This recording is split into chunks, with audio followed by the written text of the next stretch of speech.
Hello and welcome, guys. What's up? Moses here, beginning another Path of Exile video guide. This time, a full fire conversion um, raider build using Rain of Arrows and Val Rain of Arrows in the Soul Self-Found Incursion League. Let's get to it. We're utilizing couple of uniques. Let's go first through the uniques that we're using for the build. Zoth Nurture, kind of unused bow. I felt it's going to be pretty good for the build. Was able to hit the 300% increased physical damage when I blessed it, which is a perfect damage roll here. Feels pretty good. This bow will convert 50% of our physical damage to fire.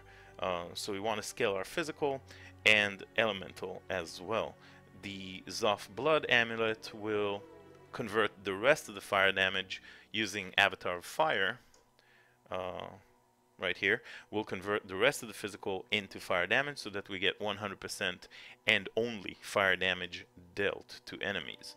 The amulet, of course, is amazing because it also gives us, life roll, increased max life, elemental penetration, covers with ash, which means enemies will be slowed and will take more fire damage, as well as a strength increase and a big strength and fire damage rolls on the amulet itself. Pretty insane for a build like this. For the rest of the uniques, I'm using, of course, Calm's Heart.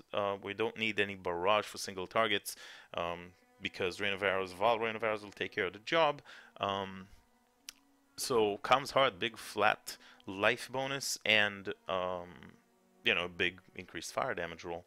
Perfect for us for a build like this. The last unique I'm using is Lionized Fall. Lionized Fall will convert melee modifiers from nodes in a radius into bow modifiers, which will allow us to take advantage very efficiently of all these claw nodes right here.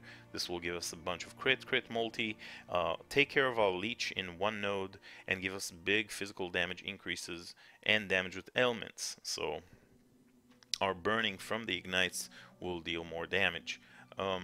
Yeah, so very good, very cool.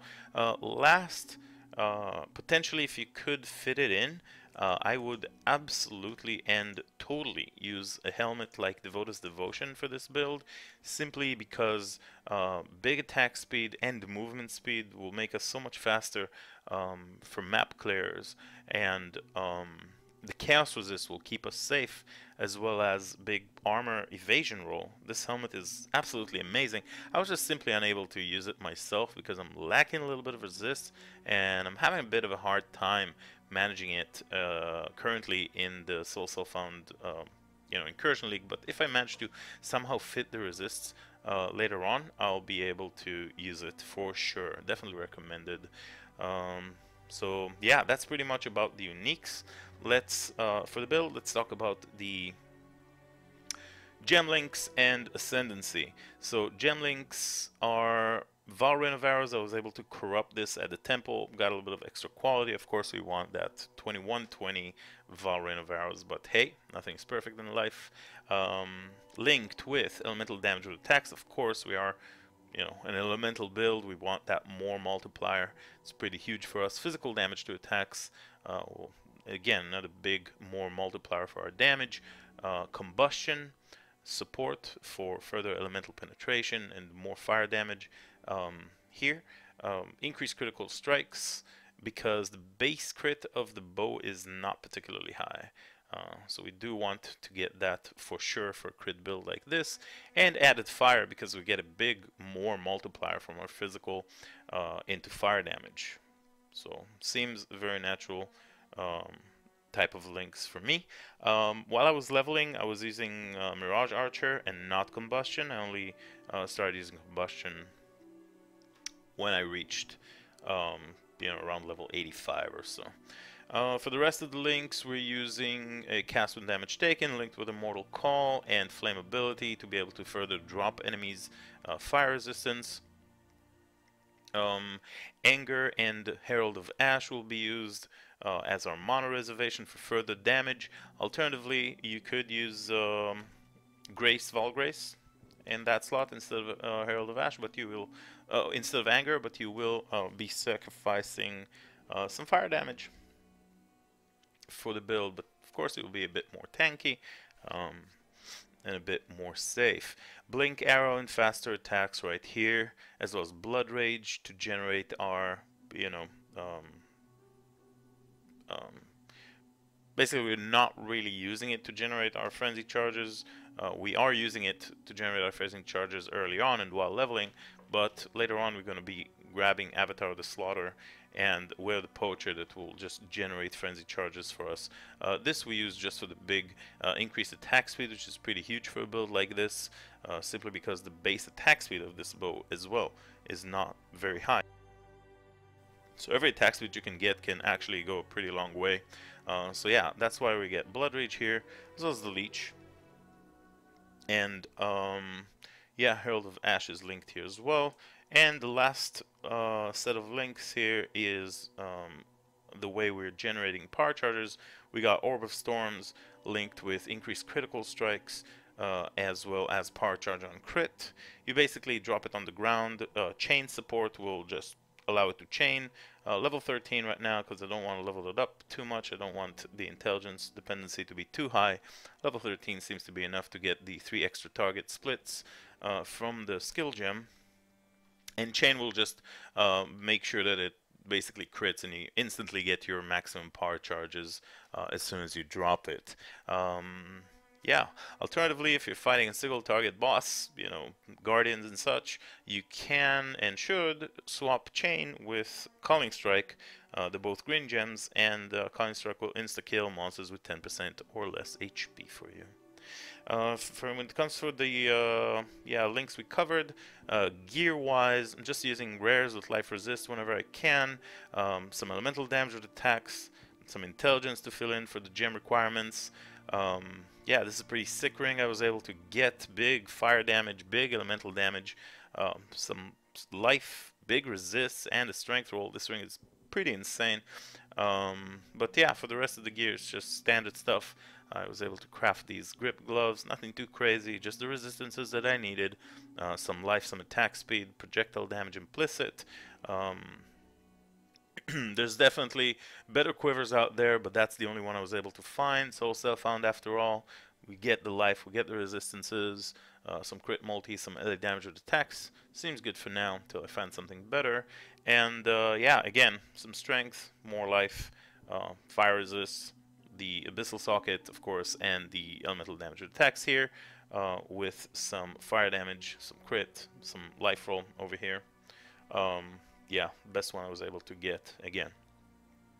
When it comes to the flasks, we're using an alchemist of reflexes to boost our chance to evade and our evasion to about 60% when it's active, which while you're mapping should be at least like almost all the time.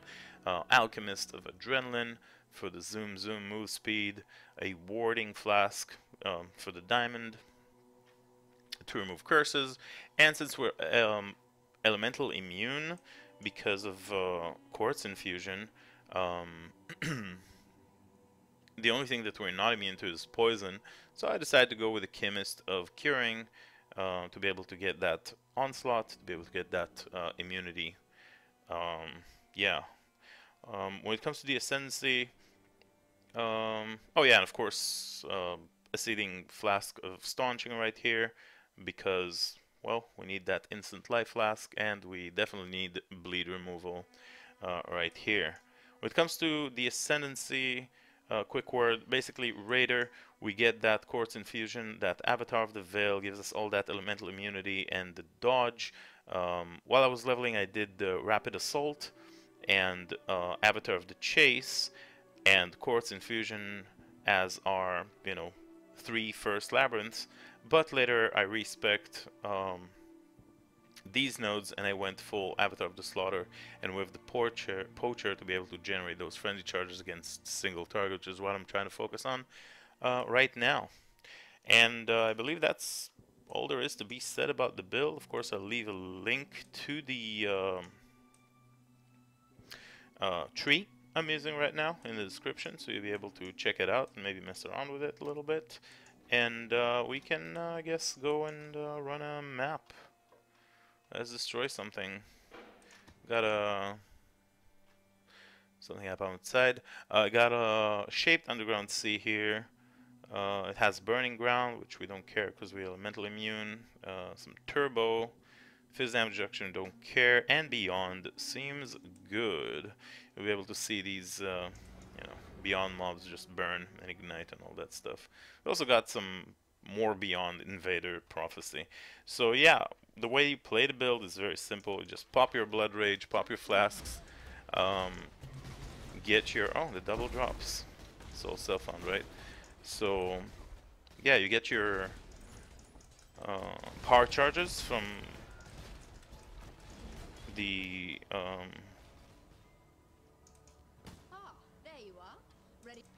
Orb of Storms, right? It chains, so you only need to drop it like once. It chains, and you basically just kind of destroy everything as you go along. The build really kind of like plays itself and feels very, very powerful. Val Rain of Arrows, I didn't mention, is allowing us to basically get 4 showers of Rain of Arrows, and they just destroy everything. They will have more damage than the normal Rain of Arrows, and yeah, they will pulse 4 showers of Rain of Arrows as you go, and yeah, you can stack 2 charges with that. So there is also that. We're getting some drops, also some things drop here. Let's grab that. Let's grab that energy shield quiver. And yeah, I mean, oh, we even got a Spoako shrine. Feels pretty good. Everything gets wrecked. It's actually quite awesome. Best shrine ever. Oh yeah, actually no. Maybe the acceleration shrine is better. Boss.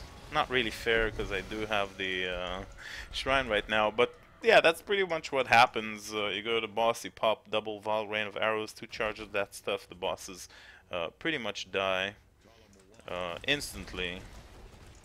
Talmwana Haku, he's already level 8. We're not doing any more Haku missions this league for sure.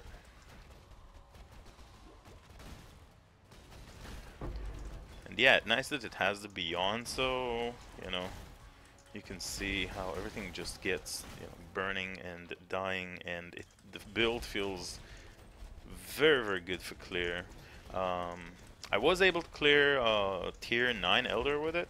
That's where I spawned it. That's where he spawned. He decided to go on tier 9. Later on stream we'll definitely do some higher tier Elders, and maybe we'll try and take on, if it goes well, if we get a red Elder kill with this build, we're definitely gonna try and do tier 16 Guardians if I manage to get the maps. There's a prophecy here. This guy's dead. And yeah, this is the build, my friends. Soul Found all the way. Loving this league. It's been such a freaking blast. I was able to find so many, so many items to be able to make all the builds I wanted to make, and everything turned out quite alright. We did farm a lot. We did farm a lot. It wasn't, it wasn't easy. Some of the items took a bit of time. But we were able to get, the Calm's Heart, the Jewel, we were able to get the Amulet, the Zoff Nurture. I wanted to make this build for quite some time. I had this idea, and I'm happy I was able to do it and also share it with you. So I hope you guys enjoyed the video. If I forgot something, oh yeah, bandits. People always ask about bandits. So yeah, this time you kill all of them. If you're able to... if you know you're going to be able to get your resistances, you kill all of them. You do want every single, skill point. This build is very starving for skill points. As you can see, I haven't even spec'd into Fervor and Savagery, but basically I'm trying to maybe get a bit of a high level for this particular build. Maybe I'll try and go for 96. If I go for 96, the plan is to finish the build with Savagery, Fervor for additional frenzies and more damage, and then unspec one point here, and then go 1, 2, 3, and finish the build with Avatar of the Hunt right there. But yeah, if you go 98, you could also grab this jewel. But again, very, very starred for points this build, and but yeah, I think that would be it for the video. I hope you guys enjoyed it. Remember, I'm streaming every day, and it would be awesome to have more people watching the stream. On a little, personal note, since I moved from Diablo to Path of Exile, basically the stream kind of died, and it doesn't feel nice when there's not too many people to share this awesome stuff that I'm learning about this really great game. And what can I say? I just hope that we can pick up more people and we have more people joining. Not about the subs, not about the donations, just about having, just growing our community on Twitch. Because this game is amazing, and the Path of Moses has been filled with awesome things that's been happening, and I'm streaming in order to share that stuff with you guys, and without you, there's no point for all this. So yeah, that was kind of a little bit of a personal note in the end here. Hope to see more of you guys in the channel. We're streaming every day. Make sure to follow, and thank you very much for watching and for your support. 5.5 years on Twitch and counting. See you guys next time. Bye bye.